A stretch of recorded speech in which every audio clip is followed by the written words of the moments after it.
Hello, everyone around the world. It's Lloyd Barnes speaking. You're tuning in for a pretty special Illusionist podcast, this time hosted exclusively from the UK. We've got Geraint Clarke. He didn't say hello. Have we got Geraint Clarke on the line? Yeah, we have. We didn't rehearse this. This is completely unrehearsed, and for the first 20 seconds until you got involved, it was pretty good. Anyway, next up we got Daniel Madison. Are you there? No, he did this. He did this when we rehearsed it, Dan. You there? No, I'm not. I'm sorry. I'm here. And last but not least, our exclusive special guest, Ben Williams. What's up, Ben? Hey, how you doing? Round of applause for Ben. I'm going to clap too, so it sounds better. So there's a pretty special reason why we're hosting the podcast today. This Wednesday, we're releasing an effect of Ben's that he's been working on literally for over a decade, and it's something which completely changes the game in the realm of the plot of this effect. Guys, are we cool to say what it is, or shall we hold back and let Ben tease it? What do you think? I think as long as we don't give away any secrets, Okay. I think it's alright to talk about what it is. So, well, actually, Dan, this is interesting. You were just about to start this conversation up about this before we took the call, before we started hitting record. You were about to say to Ben, I remember this from 10 years ago. So what do you remember about this from 10 years ago, Madison? Yeah, it was a while ago when like me and Ben first met. I'm sure you remember this, Ben. Yeah. Long time back, like Blackpool Convention. I heard about this trick. I heard about it where there's these two impossible. It's like a creation of an impossible object. To turn a playing card into two circles, link, like impossibly. And as a magician, like as that kind of thinker, you hear that story, you think, oh, okay, yeah. So he's put some kind of tear or some kind of cut in the card. So whatever, So I go along and see it, expecting that, and I was blown away. I was like, where the hell is the tear? Like, how did he do this? And then not only that, he's like, yeah, and, gives me the card, inspect it, check everything. And yeah, I was kind of, taken back a bit. But since then, me and Ben have been kind of friends. And, I've known you for a while now. So it's really good to see the development and what you've done with this to this point, because it's not just the same thing that you showed me back then. No, You've changed it so much since back then, and that was like I'm sure that was like 10 years ago. It must have been maybe longer. I don't know. It was, yeah, I think it was coming up to about a decade ago. Yeah, But you've developed it even over those 10 years, and it's still. I've added a visual element to it essentially, because before it was. It was something that happened behind your hand, and there wasn't clarity at that moment in the effect, and so I played around with different ways of trying to give it that visual element, so that you now get a really nice visual link of the two bits of card, which were obviously separate. They can be signed as well, which is nice. Yeah, going back to clarity, just in case anyone isn't on par with what we're talking about right now. No, because I think some people are not from another country. They don't know what we're saying. To be crystal clear, the effect that we're talking about, if you haven't seen the trailer right now, that's being released Wednesday, which it would be the 21st of October. Ben Vaughan? Who the hell's Ben Vaughan? Ben Williams is claim to fame. He's the man that can take a single playing card, tear it into two circles, link those two circles together, and leave that card with a spectator for the rest of their lives. The pieces can be signed, there's no switches, there's no tears, it's completely impossible, and it's literally the ultimate linking card effect ever, period. That's where we're at. Yeah, I think I've created a lot of magic, but I think this one is one of my favourite creations just because of the thought that's gone behind it and everything. So, something you were touching upon just when you said clarity that made me want to just clarify it for everyone what it was, is the fact that you've added a visual element now. And yeah. How many years after you initially created it did that element get added in? Because I didn't know this until you showed me recently, I mean, from the previous version. And when I seen it, I was like, okay, what? Like, do you know what I mean? Before it was almost like a puzzle. But now it's a real piece of magic. It's really evolved. Yeah, I think it's there are two things that this visual link does. Obviously, it gives you the visual, but also it adds. I talk about it on the release, so I won't talk about it right now. But there is another reason that's really beneficial of the visual link. And like you say before, whenever you do anything like this, you run the risk of it becoming a puzzle to people. So through doing this I think that's what I've learned the most over the past decade or so of performing it, is how to perform it, when to perform it, and how not to try, how not to end up with a challenge situation where they just want to pick it apart, and how to make it more of an epic moment that people want to cherish instead. Yeah, I mean, like from the original that I've seen, it was presented as a very here, take this card, tear this card. Now it's linked. But when you perform it now, it's got meaning to it. You found every scenario that suits it, and you give it people. People aren't gonna. You give it meaning, the effect meaning, and nobody is gonna be able to find how on earth this effect works. There is no evidence, like exactly like you said in the trailer, right? But especially, it's funny? Like when you say now now it's more visual, or now it's a visual. I kind of it troubled me a bit, because even back 10 years ago when I saw it, it was still a visual thing, because I visually saw the link. You know what I mean? Yeah, it was kind of that was one thing with when I originally started doing it was you kind of had to act that linking part and kind of sell it with your performance, but now you've got a real clear cut visual imagery of what's going on.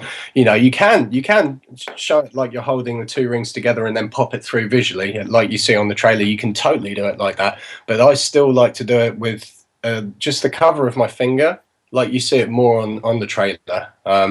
It's where it's behind your finger above it, and as you pull it through your fingers, it then links, and it's a real nice kind of like card warp type moment.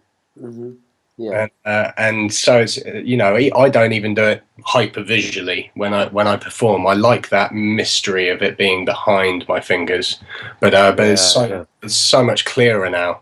And when you use that word mystery, it's funny. Like I one of the first ever tricks I put out, I remember doing. This is so long ago. I did this gig at a wedding, and there was a magician there, and he happened to have a deck of cards, and he showed me a trick, and it was a trick deck, and the trick he showed me was my own trick that I'd released.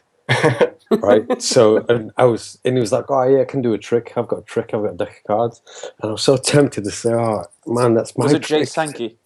It was shit. It was. I didn't Angle Y. Yeah, it wasn't. It wasn't Jay Sankey. But the reason I brought that up is like the mystery of it. You first showed me this idea, this trick. It's at least 10 years ago. Over the past 10 years, I've seen people do this trick, over and over again. But, you never they never give credit. And it's kind of in the magician's right to not give credit, because they kind of want to tell the world it's their invention, it's their power as a magician, Yeah. But every time I've seen it, even this year, I've seen somebody do this trick to somebody else. And it's kind of seen as their thing. But then when I've seen it, I'm like, yeah, I know where that's from. I know who's that. I know whose it is. I know it's Ben's. It's kind of. I'm not sure what you feel about that. I'm not sure how if you've seen it and whether you see it as a rewarding thing or an annoyance. And I don't know. Yeah. Like if you've seen people do it, like, do you want to kind of claim credit, or I don't know. No, I think I honestly think that every performer, when they're performing for the lay public, should do what's kind of right for them as a performer. And I think, if I'm lucky enough that they find my material worthwhile and worthy of showing to other people, then they should be able to show it however they like in order to get the best experience to the lay people as possible. And I think if you start saying, well, this is somebody else's trick, and, you can kind of get into conversations where you're talking about magic and it being interesting studying under other magicians and things like that. And there can be a tale to be told there. But just for simply, trying to give somebody else, you know, credit whilst you're performing. You know, I don't think it's necessary. I don't need that affirmation from other people. But I think simply that they're performing it is affirmation enough that I've done something good. I guess what I'm saying is, you know, I've seen people like perform this effect for years without maybe anybody knowing that it's yours. You know, and the fact that I know it's yours is the same feeling I got when I first saw somebody performing one of my tricks. Yeah, so, it's going to happen a whole lot more now. It's going to happen. It's released. It's a good thing. Yeah, and I'm glad that you're going to get credit for it. You know, for this. Thank you. Yeah, no, it's great that it's got such a great, you know, platform to be put out with now. So leading off the back of that, saying about seeing other people do it, I've seen a lot of people trying to also solve this years and years later, and once or twice I've seen people come almost close, but they don't have that decade worth of experience and tips, and there's some things which they just won't figure out because it took you to figure it out. And I know that sounds really like egotistical or maybe like arrogant or something, but it's genuine. Like there's something that you just have in your brain which you were born to make this trick, and I've seen people trying to tackle it in so many different ways, and you're the only one that has it like this. There's loads of great plots to the linking card. You know, there's lots of great versions out there, and you know, there are some that fit some situations, there are others that fit others, but I think it's a bit like the ACAN, really. Mm-hmm. You know, I kind of feel like, for me, I've got my burgless effect with O.C.L. I feel like I don't feel like there's anywhere else I want to go with this effect. And, you know... Yeah, I don't think there's anywhere else to go with this effect. There really isn't. It's about as practical and real and... Well, let me actually... Going off the back of that, let me read one thing, and I'll tie in with this. Yeah, sure. So you said nowhere else you could go with that, and I took it in another way as well as the way you meant it was. Companies have tried to release this for the past 10 years. They've been trying to get this off your hands, right? Well, for instance, one person, a friend of yours, or I wouldn't even say a friend, but somebody that wants to work with you, Richard Sanders. And this is a quote that Richard Sanders gave us for this effect. Oh, Richard's a friend. Richard's a friend. All right. I didn't know if he wanted to work with you or if he was a very good friend, but Richard give you this quote. But I know that Sanders never quotes lightly, and he doesn't, even if it's a friend, he doesn't just give it away to make him sell a product because it would cheapen his brand if it wasn't good. And we all know Sanders has like one of the most impeccable reputations in the industry. Richard Sanders said this quote, and I was blown away. O.C.L. is not a pipe dream. This is the real deal. Destined to go straight into the working repertoire of every magician. Destined to become a classic. Richard Sanders. Two things. Congratulations on getting a quote like that from somebody so esteemed. The other thing is, why Illusionist? Why no one else? I think there's I kind of feel, and this sounds maybe a bit stupid or whatever, but he was there at the beginning. You know, he was one of the first sort of internet magic sites that I really frequented, and that actually inspired me to become a better magician, and wasn't just a site selling tricks. And I think, you know, it's like I believe in the ethos of what he teaches and everything like that, and it's a great platform. And I feel like, you know, there are lots of other imitations, but there's only kind of one E. 100%, yeah. Well, what's funny is like back then when we were hanging out, Ben, we were kind of in the same position where we you know, Illusionist was just Illusionist. It was just one of those sites, you know. Yeah. It sells tricks, and you know, you did your thing with, you know, the Merchant of Magic. Yes. You know? Yeah, of course. And you know, you kind of go in whichever direction you're kind of led, and I think we were the same like that, because whenever it came to conventions and things like that, we were just kind of happy to be hanging out rather than just trying to create magic, and we just saw we saw it as an opportunity to just have a drink and just chill out. Just chill instead of like, I know. That's what people know you for, Ben, is being able to let loose at the bar. I know nothing about that. Yeah. Do you know what, Ben? That I've known you now for like 5-6 years, and the first time I ever saw you perform an effect was like 3 months ago in London when we were filming. Oh, right. And I was like, I was trying to think back, because obviously, we spent a fair amount of time together, but yeah. And I remember I quoted for one of your collections of material before repertoire. Do you remember that? Yes, I do. And read through all of that, but never saw you perform it in person. Then when we met up, it was all about, I don't know, just about hanging out, not necessarily about magic.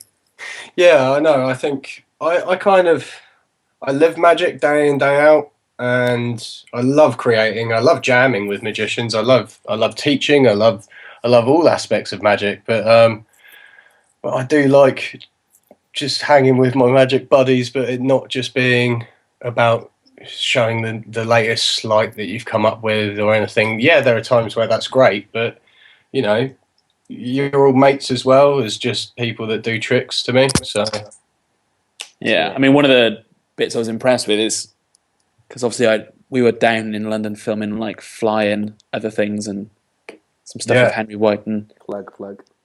Oh, and Miss. then That was good. and then and then we were out for cocktails and I was like, oh, I've never seen one card link. Can you show me? And you were like, yep. And I was just not many people can. This is my favorite thing about one of my favorite things I tell people. So, G thought there was a way to work out how this was done by inspecting the linked cards. Yeah. So Ben, on the drop of a hat, performs one card link to Geraint there in the flesh. So Geraint snatches the card, fairly confidently looks around it, and he goes, "Ah." You can see when it goes through, and not like in a joking way, not like massage Ben's ego. He's like, "All right, this is pretty sick, but I can see how this works right now." Yeah. And Ben just took one look at it. I was like, "What do you mean? Show me what you mean." You showed him what he meant, and you were like, "Oh, I'm so sorry." You're like, you couldn't be any more. You couldn't be any more further from the truth. Well, his thinking was right. He had the right thinking. He had the right brain on. You know that magician problem where you'll perform a trick and somebody smiles, another magician will smile during the trick rather than at the end because they think they see a slide or they think they see a gimmick. You do the pass and they go, ah. And at the end they go, cute. Or if you perform a trick on Instagram or on video, they go, good idea. I'm going to start using that. And they don't, that they probably know the secret. Yeah. And I was so sold. I was like, I was like, that's quite nice. It's nice. I know the secret. And then you handed it to me. I was like, what? And then I looked for, I don't know, at least 5 minutes. And you were timing me. Then you were like, come on, can you find a take? Can you find a slate? And I was like, no. And I know about card gimmicks and how to make things. And I was like, there's no way. There's absolutely no way. And I looked and looked and looked. And I could not find any takes, any slits. Couldn't find any joints. You hadn't drugged me in my cocktails, so I knew I wasn't hallucinating. You hadn't switched it because you're awful at sleight of hand. So I knew that was the exact one that you'd given me. Pieces are signed too. Yeah, and they were both signed, and I could see my signatures on it. So that's one of the first times I'd say, genuinely, I'm not just saying this to blow smoke. I'm not just saying this to sell products. It's one of the first times in the last 5 or 6 years where I've been actually fooled. This is kind of why I brought up, the fact that me and you, Ben, whenever we're together, it's not about magic. We just have a good time. Do you know what I mean? Yeah. Remember the session, Yeah. I don't know if you probably do remember this, but I went to the bar and I got you some drinks, but I bought you 2 of whatever you asked for, and it was the excuse was that you've got 2 hands, so you got one hand. You got one hand for this drink and the other hand for this drink. So that's all that it was about. But in those kind of times when you're hanging out with people that you get on with and you have a good time with, you're not kind of forced to create, and you're not forced to show off with your magic. So that kind of proves the real times with what you're capable of and what you can do and what you can create. So when the pressure's off, then the real stuff really does come out. And those were the times when me and Ben were. Ben showed me the linking card after 10 years. And even back then, this time it was more visual. And even 10 years later, I was like, I do not understand, And it's in those moments that make it more real rather than, like, we're not trying to fool people into understanding what this is or fool people into buying it. It just is one of those things that's kind of purely down to Ben's dedication to putting time and effort into this. And it's 10 years later since you did it, to start with. And now it's much better. Yeah, it's still as mesmerizing, even to this point 10 years later where we can just chill out and you can show me it and I'm looking for the tears and the rips and any kind of possible explanation. And it's just not there, It's one of those things where the first time I met Wayne Houch and he showed me I can't remember, Sinful, like the coin and can thing. Yeah. The first time I ever saw that, he showed me it live. And I said to him, do not ever explain that to me because I'm so mesmerized by how good it is as a trick. I don't ever want to know how it works. Yeah. And it was the same response I got when I saw Ben's thing. I was like, don't tell me how that works because it's fooled me, And anything that fools somebody, they shouldn't try and, the first instinct shouldn't be, although it usually is, let me try and figure it out. They should fight that. I think people should fight that and kind of keep that feeling, I think that instead comes of with trying to figure out. experience. Yeah, from going through it and through it and through it. Yeah, when you've been in magic a while, you kind of realise that, to be fooled is an enjoyable thing. And if you're in magic for a while, you should be learning, as much as you can.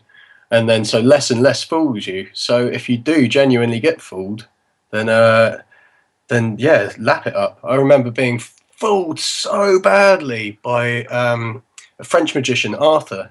He's amazing at sleight of hand, and he was at Blackpool Convention, and he fried me. It was a card trick that probably would have bored a layperson, but being a magician, watching it and kind of trying to figure out like what he was doing as he was doing it, and he just had this amazing climax of like forethought of cards on the bottom of 4 piles that 4 people had shuffled, and it was like, what? I just didn't understand it. And it was part his work, part Tamara's work, and stuff like that. And I was just like, don't tell me. I don't want to know.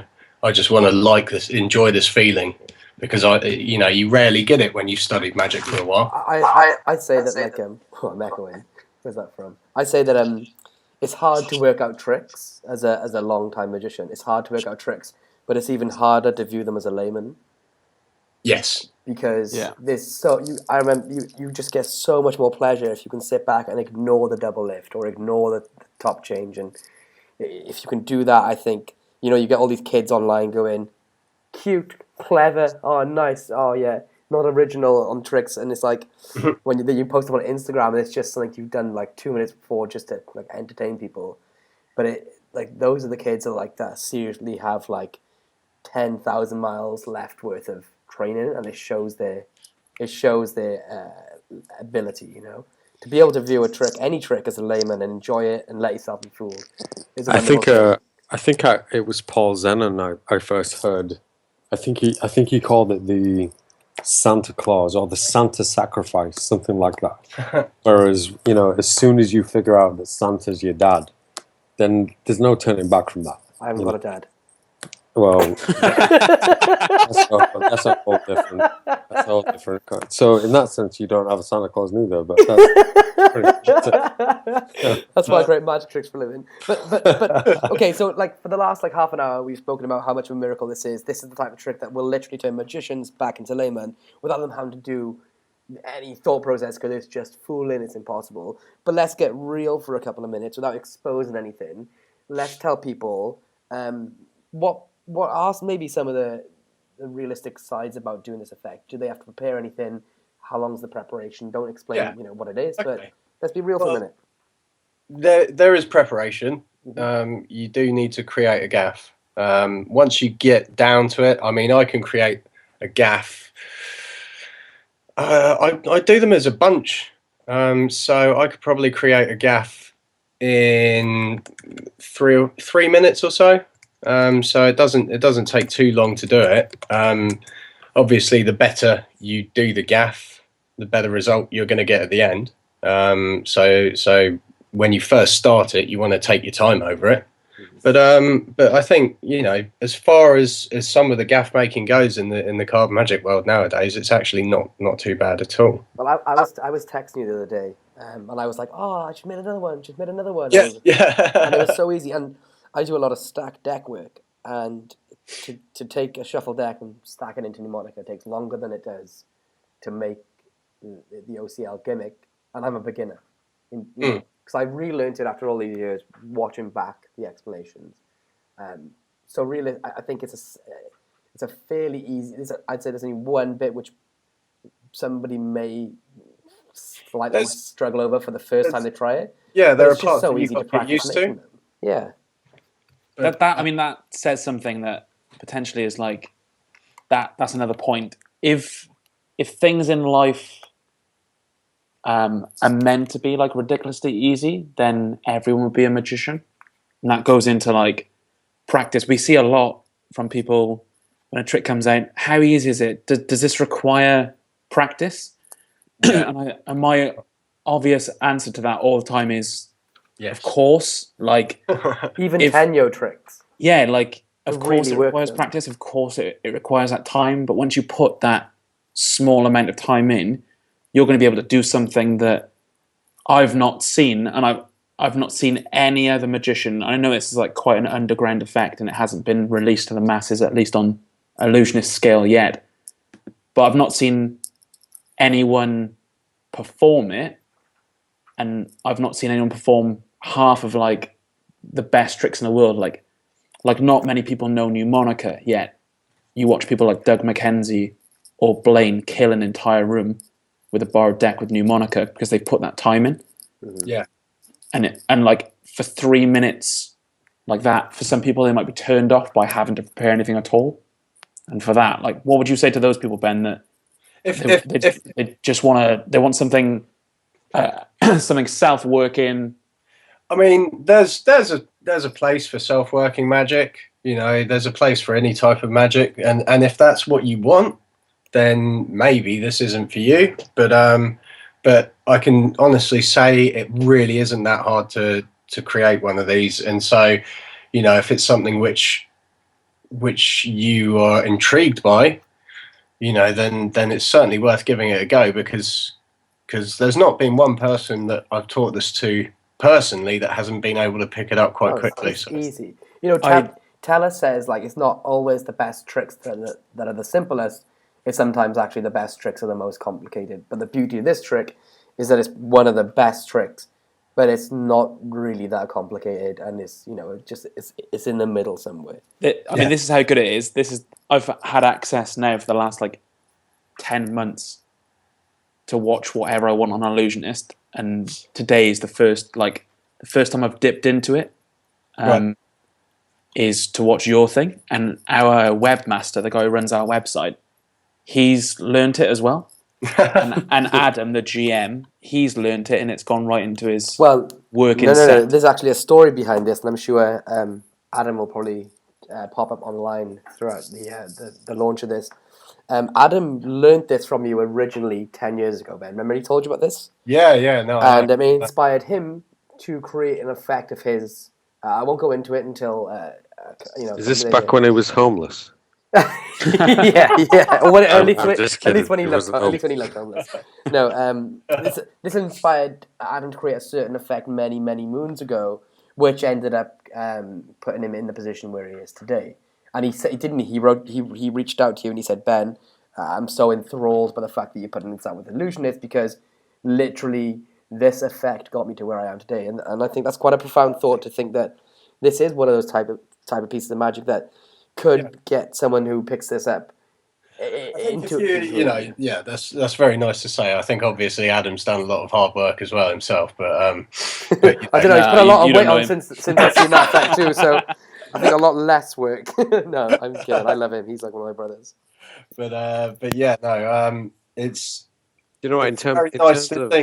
it's very nice to know that I've created something which has spun someone else's pathway through life in such a cool way. So yeah, absolutely. Just to go back a little bit, like, in terms of, whether it's worth the time that's put into making the gimmick and stuff. I think that's kind of down to the performer, like when they put the time into whatever tricks they do, they have to kind of decide that for themselves. I think this is one of those things that, for me personally, it's one I don't want to share it with people on a personal level, because then it kind of ruins the secret for me. It kind of shows people what I like to do, and one of those secrets that I like to keep.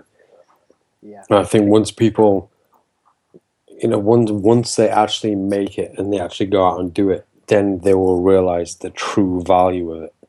Rather than being told on a trailer or by us talking on this, yeah, I'm actually with podcast. you 100% now, Madison. They need to they need to go out and do it to truly appreciate how powerful and effective it is. This is a trick that's 10 years existing until this point. So it didn't exist till now for 10 years for no reason. It's here for a reason. It survived 10 years. Yeah. It's here for a reason. Continuously getting praised and getting better every day for 10 years, and it finally lands on our lap. Yeah. I think there's a reason why we made this special podcast today, is because we're all a little bit excited. We get to be the people that put this out. We get to be the people that allow you to share this from Ben. I just think it's kind of special. Yeah, I mean, it's been good to hear from like Luke, G, Lloyd, Ben. We've all had good, opinions of it and stuff, and I don't know. We can't really speak highly of it enough. I think people just have to kind of get it and perform it and tell us what they think of it. Sometimes people say, "Oh, I wish I'd thought of that." I would never have thought of this. Like 100%. I just don't have the capacity to create something like this. This is like creative, but as well as like really, really like hardcore, like logical thinking, or not even logical, like, I don't know, lateral thinking. And I would have just dazed off into a chocolate coma about half an hour before I got anywhere close to the secret.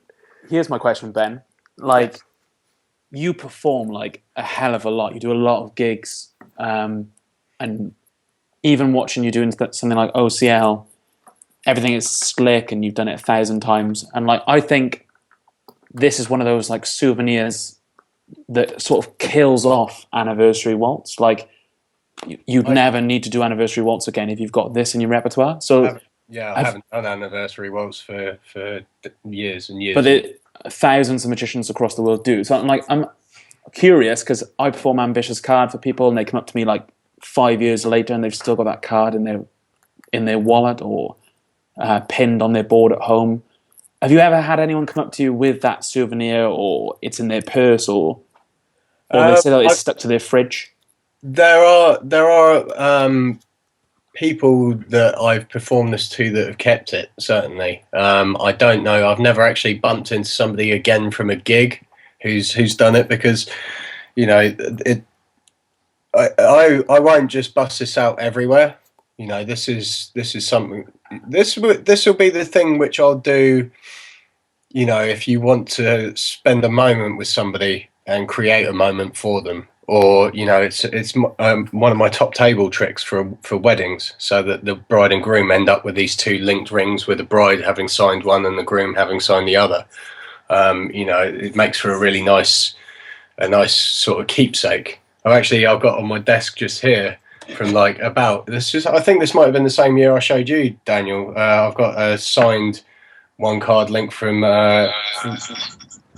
Blaine, and that, if I look at that now, this is 10 years old, and if I look at it now, it still looks good. To be fair, it's been in a little photo holder, but it still looks good. So this is something we encountered during filming. It was like we wanted to initially, we want to go out and do a live performance of it, but there's no way you walk up to somebody on the street and just do this. This trick is too special to just go and shove in someone's face and just say, "Yeah, watch this." And Yeah, So I guess kind of the magician's question is going to be what we're kind of touching on is, can you see the secret or can you see the method? And I guess the real answer is that there is nothing to see, which it's strange to say that because logic tells you that two circular objects linking together is impossible. Yeah. And that is impossible. That's just logic. But yet you've proven you can do it with these two things that you create. You're creating two circular objects out of a playing card and you're linking them together. Yeah. I can honestly say, think the one thing that sells it is just the proof afterwards. There's nothing to be seen. There's no. I think I can honestly say that if you make your gimmick well and you perform it well, then you won't have a problem. Well, it's almost intuitive to the secret is even if they make it pretty poorly, there's something that you discovered, which even still you can't see it. There isn't a way. No. There's. I mean, it's hard to talk about it freely because it's not been released. This is for the general public. It's not for people that have already bought it. But there are things that I talk about on the tuition, which is touching on this subject of things that work in your favor. It's such a bizarre thing, to try and talk about without tipping what I'm really talking about. So it's hard to say, but I definitely go through, talk about some things on the tuition, all about this part of the subject. So for the next 10 years, Ben, are you going to find out a way how to unlink them? Yeah, do you know? Because you just can't do it. You literally can't unlink them. You have to rip the card up if you want to unlink it. I've played around with ideas, but the ideas are all kind of pop it off, pop it back on kind of thing, and it's too pure for that. It's not. I think kind of unlinking them kind of spoils the the secret. Well, this is the thing. You literally cannot unlink it. You'd have to tear the card up. You've seen the torn and restore playing cards where at the end of the trick, the performer has to tear it up to prove. I don't know what he's trying to prove, but he tears it up. It's just a dream, or as I like to call it, a torn, restored, and torn card. Yeah, I don't want to name names, but that spoils it. Like at the end, this one doesn't do that. Like you get to the position and you leave it there, and you say, "Okay, see you later." And there's nothing to be figured out. I think the imagery alone is like what's the word? It's quite not influential, but it's long lasting. It's got longevity. Like the aesthetics behind it. Like you see an impossible bottle, and you never forget that image. You see, it's an impossible object. The first time you see Guy Holloway tear that card into quarters, I guarantee all of you are picturing that guy in a suit in that little drawing room right now doing it. Yeah. You just don't forget it. The first time you see Blaine bite a coin and spit it on, you all know that he's sitting with a football team because it's the first time you don't forget it. And it's the same with this. Once anyone, especially laymen, see a linked card, they can't forget it. It's engraved into their memory, and it's just intrinsic to the effect that it's unforgettable. But then all of the best. And 10 years ago in Blackpool, I saw it, and Ben, you left me with those two pieces to try and figure it out, and I was done. I was like, forget it. I'm not even gonna. I spent so long with it that I was like, that is the best. That's like pure magic. And now here we are, 10 years later. With the same concept, and I still checking them. I can't see. I can't see it. It's crazy. It's like 10 years later, it's still the same experience I had back then. It's not like, it's not like something I'm trying to figure out or something I want to know how it works. And this is what real spectators want. They don't want to. Magicians want to figure out, and they want to share the secrets, and they want to kind of know how it works. But in terms of the spectators, you could give them these things at the end. You can give them the final product, which is two circles linked together. It's very, very rare. And they will not figure it out. Like I think it's my top table effect, and you kind of find that people appreciate it, and they're like, "Wow, that's a lovely thing," And it's your job as a magician to sort of do your best in performance, and so you should make it a moment for them. Make it something special for them, I almost because feel like that it's too good for weddings, and like if somebody's on the edge of a bridge and they're like, I'm going to jump off this bridge unless you completely prove to me that magic exists. I would absolutely do this trick, and I just leave them. And as they're sitting there looking at it, I just put a bag over their head and I pull them off the bridge. Totally do Iris. What? I'd totally do Iris. Oh, now you're just blowing smoke, Ben.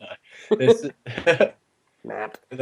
It's a lovely piece. I'm very proud of, and I'm very happy that it's got this platform to be shared with everyone with. So, well, just to give one little bit of, I know everyone likes to hear some good information, some exciting news, teasers, whatever.